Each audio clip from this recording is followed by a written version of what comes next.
Muri iyi minsi niba waragiye ujya muri siporo rusange ukahabona umukuru w'igihugu His Excellence Perezida Paul Kagame, birashoboka ko wabonye cyangwa wenda ntunabyiteho cyane, ariko brand y'imyenda asigaye akunda kujyana muri siporo yitwa Under Armour.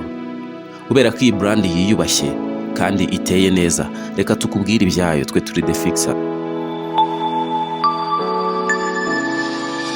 Gakomeye Under Armour nayo si ya vuba, ifite amateka. Ni kampani yo muri Leta Zunze Ubumwe za Amerika ikora ibijyanye n'inkweto n'imyambaro igiye itandukanye, yaba ikoze mu mpu cyangwa ubudodo. Ifite icyicaro muri Baltimore. Baltimore ni umujyi utuwe n'abantu benshi muri Amerika, ukaza ku mwanya wa 30 mu mijyi ituwe cyane. Under Armour yahanzwe mu 1996 n'uwitwa Kevin Plank. Ku myaka ye 24 yatangiye iyi kampani akorera mu nzu yo hasi ya nyirakuru cyangwa izitwa basement. Ku nshuro ye ya mbere yacuruje iyo brand acuruza $17,000 by'amadolari y'amanyamerika, kubera ko uyu Plank yari yarabaye umukinnyi mu ikipe yitwaga University of Maryland. Yumvaga abangamirwa cyane n'ukuntu yajyaga guhindura buri kanya agapira kabaga kuzuye icyuya, akibaza ukuntu nta myenda yakoreshwa nubwo umuntu yabira icyokere ariko ikaguma yumutse. Ngaho igitekerezo cyo gukora t-shirt cyangwa imipira ikoreshwa ikitwa synthetic fabric yavuye. Yakoze ubushakashatsi asanga aribwo buryo bwatuma iguma yumutse nubwo waba watuturikanye ufite ibyuya bingana iki. Amaze gukora graduation muri kaminuza ya Maryland, yikoreye t-shirt ze arangije aziha abo bakinanaga mu ikipe y'umupira w'igihugu. Nyuma yaje gukora amavugurura akoresheje ikizwe nka microfibers zituma nabwo icyokere cyangwa ubukonje butaguma mu mwenda wambaye. Muri Amerika rero abantu benshi batangiye kumenya iby'iyi myenda, ubwo ikinyamakuru USA Today cyakoraga inkuru ku ikipe ya Oakland Raiders ku mukinnyi w'umuhanga witwaga Jeff George yambaye Under Armour. Nyuma yaje kugenda inakundwa kugera ubwo mu mwaka wa 2000 Under Armour yaje kuba brand yambika abakinnyi ba XFL Football League, akaba ari irushanwa cyangwa shampiyona ya football America. Byaje kurushaho kugenda neza ubwo mu mwaka wa 2003 kampani yigenga ya Rosewood Capital bashoragamo $12 z'amadolari. Moto yabo cyangwa ijambo ryayoboraga ibikorwa byabo ryari Protect This House. Under Armour kandi muri uwo mwaka bahise bafungura televiziyo yabo. Muri 2005 Under Armour yari yamaze kugira igishoro cya $156 z'amadolari. Muri 2014 Under Armour yambitse abakinnyi muri Jeux Olympiques. Imaze kwambika abo bakinnyi, bamwe baratsinzwe, bamaze gutsindwa bahindura imyenda ariko n'ubundi barongera baratsindwa. Byatumye Under Armour agaciro kayo kagabanukaho kabiri 8%. Muri uwo mwaka kandi Under Armour yahaye $250,000 z'amadolari ku mukinnyi Kevin Durant kugira ngo ayamamarize. Ayo mafaranga yari hejuru yayo Nike yamuhaga kugira ngo yamamaze mu gihe kingana n'imyaka 10. Gusa Nike yarabimenye yemerera Durant $300,000 z'amadolari. Muri 2013 kandi Under Armour yaguze application cya porogaramu ifasha mu byo gukora siporo yitwaga Map My Fitness, iyigura $150,000 z'amadolari. Muri 2016 Under Armour yagiranye amasezerano na kampani ikora ibya mudasobwa n'amaporogaramu IBM mu Bufaransa kugira ngo babakorere utwuma cyangwa kits zifasha abantu mu gukora siporo.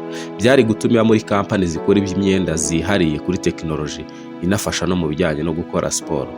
Cyakora mu bihe bya Covid iyi kampani imicururize yayo yaragabanutse uko yagiye munsi y'ikigero cya 41%.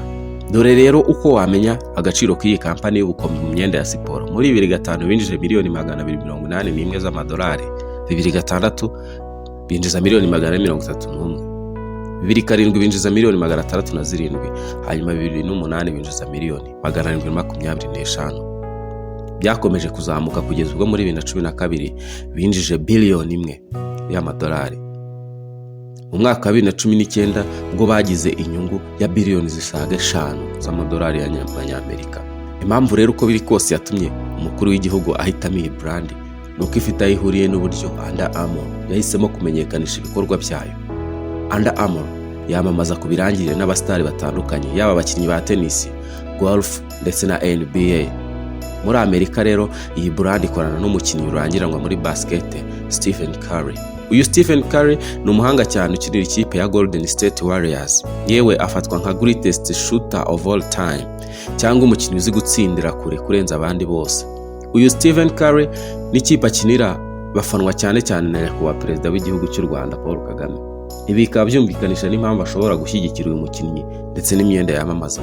Kandi bifite aho bihurizwa cyane kuko ubwo Stephen Curry yabaga ahagaze neza, Under Armour yaracuruzaga. Stephen Curry yaba ari mu bihe bibi, Under Armour nayo ubushobozi bwayo bukamanuka. Under Armour ubu muri 2024 ifite agaciro ka billion 4.99 z'amadolari y'Amerika. Twe turi The Fixers.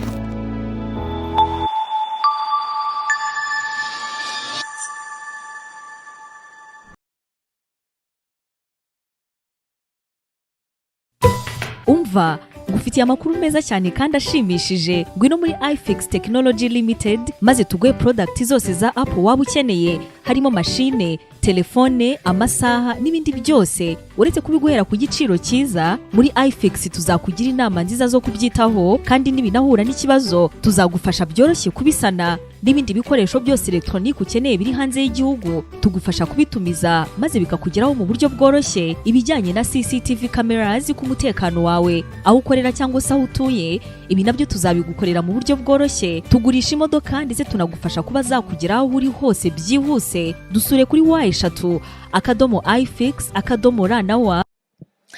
Hello, nitwa Yvette, turi muri iFix nk'uko urimo kubibona. Nkuzaniye amakuru meza cyane, niyo mpamvu ndi kuyavuga nishimye.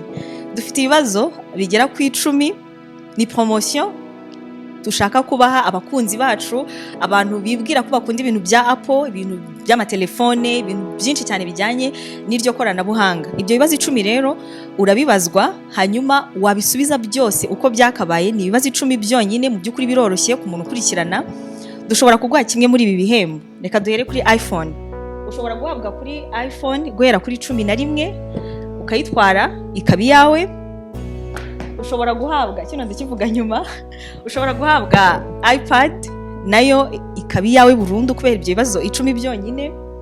Ushobora kandi guhabwa aka gakarita, hanyuma mu gihe kimwe mu bikoresho byawe byagize ikibazo ukaza tukabisana kandi ku buntu mu buryo bwiza cyane, bikongera bikaba bishyashya. Hanyuma igihembo cya nyuma dushobora no kuguha ibihumbi 100 by'amafaranga y'u Rwanda mu gihe wasubije bya bibazo byose uko ari 10 mu buryo bwiza.